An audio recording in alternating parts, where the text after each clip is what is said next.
दोस्तों, जब हम बच्चे थे तो हमें ये बताया जाता था अपने बड़ों के द्वारा कि अगर आपने कुछ अखबार में पढ़ा है, टीवी में पढ़ा है, टीवी में देखा है या फिर कोई किताब में पढ़ा है तो वो बिल्कुल सच है। वो किताब में लिखा हुआ है तो मान लीजिए कि वो सत्य ही है। लेकिन दोस्तों, जैसे जैसे हम बड़े होते हैं तो हमें ये पता चलता है कि हो सकता है कि किताब में भी कभी कभी मिसप्रिंट हो जाता है या फिर कोई किताब कभी कभी गलत भी होता है।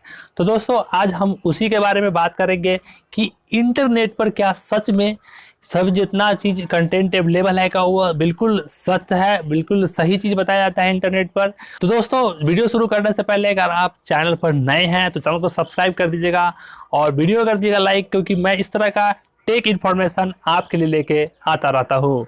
तो दोस्तों, अभी इंटरनेट पर काफ़ी लोगों को ये समझ में नहीं आता है कि हो सकता है तो जो कंटेंट आप देख रहे हैं या फिर पढ़ रहे हैं वो सच न हो, वो किसी न किसी एजेंडा का भी पार्ट हो सकता है।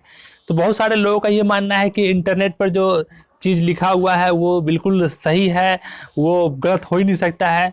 तो इसके बारे में मैं बताना चाहूँगा कि पहले इंटरनेट पर कैसे ये डेटा या फिर इंफॉर्मेशन गैदर होता है। देखिए दोस्तों, इंटरनेट पर जहाँ तक अब के समय की बात है तो आप भी कुछ ना कुछ कंट्रीब्यूट इंटरनेट पर करते हैं। कैसे करते हैं मैं बताऊं? देखिए, आप जरूर ना जरूर सोशल मीडिया का प्लेटफॉर्म यूज करते होंगे, जैसे कि फेसबुक हो सकता है, इंस्टाग्राम हो सकता है, यूट्यूब हो सकता है। आप हो सकता है कि यूट्यूबर हो सकता है आप एक ब्लॉगर हो, लेकिन कम से कम आप सोशल मीडिया तो इस्तेमाल करते ही होंगे। तो उस केस में आपको शायद ये पता है कि आप क्या करते हैं कि पोस्ट क्रिएट करते हैं। आप अपना कंटेंट डालते हैं फेसबुक पर या फिर इंस्टाग्राम पर या फिर कोई अदर सोशल मीडिया प्लेटफॉर्म पर। तो एक तरह से क्या हुआ, आपने एक कंटेंट दिया, ट्विटर या फिर कोई भी तरह का सोशल मीडिया को आपने एक कंटेंट दिया।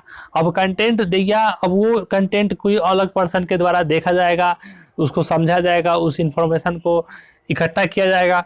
तो ये समझिए कि अगला जो पर्सन है वो, अगर आप जिस तरह से कंटेंट दे रहे हैं वो भी कोई तरह का कंटेंट दे रहा है। और बहुत सारे जो प्रोफेशनल लोग हैं वो यूट्यूब चलाते हैं या फिर अलग अलग तरह का जो भी वेबसाइट है उसको रन करते हैं। तो उस केस में सभी लोग अपना अपना इंफॉर्मेशन देते हैं। हो सकता है कि कोई लोग इंफॉर्मेशन कोई बायस्ड होकर दें या फिर कोई तरह का एजेंडा हो उनका, कोई तरह का मतलब कि उनका अपना फ़ायदा हो, उस तरह का कंटेंट भी दिखा सकते हैं और लोगों को मैनिपुलेट कर सकते हैं।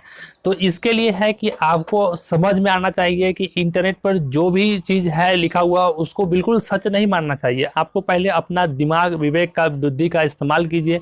उसके बाद उसको समझिए कि क्या इंटरनेट पर जो हमने पढ़ा है वो सच है भी या नहीं है। इसको आप समझिए, क्योंकि इंटरनेट पर कोई भी इंसान अपना जा कर के इंफॉर्मेशन दे सकता है, वहाँ पर आप जमा कर सकता है, इंफॉर्मेशन बेच सकता है। तो इस तरह से आपको बिल्कुल सतर्क होकर के, समझ करके तभी जाके कोई आपको सोचना चाहिए कि हाँ ये इंफॉर्मेशन सही है नहीं है। और हाँ, कोई जो ट्रस्टेड सोर्स है उससे आप जाकर पता भी कर सकते हैं कि हाँ ये इंफॉर्मेशन सही है या फिर गलत है। और दोस्तों, कभी भी इस तरह के जो मिस इन्फॉर्मेशन होता है या फिर फेक वीडियो या फिर फेक फोटो होता है उससे आप बच के रहिए। वो आप शेयर भी मत कीजिए, क्योंकि शेयर करते हैं तो उस केस में आप अपना इन्फॉर्मेशन, गलत मिस इन्फॉर्मेशन आप दूसरे लोगों के पास भी पहुंचा रहे हैं और वो भी मिस गाइड हो सकते हैं। तो दोस्तों, इस तरह के मिस इन्फॉर्मेशन शेयर करने के कारण हो सकता है कि आप पर कोई लीगल एक्शन भी हो सकता है आपको पुलिस भी पकड़ कर ले जाए, क्योंकि आप एक तरह से मिस इन्फॉर्मेशन फैला रहे हैं, मिस गाइड कर रहे हैं लोगों को।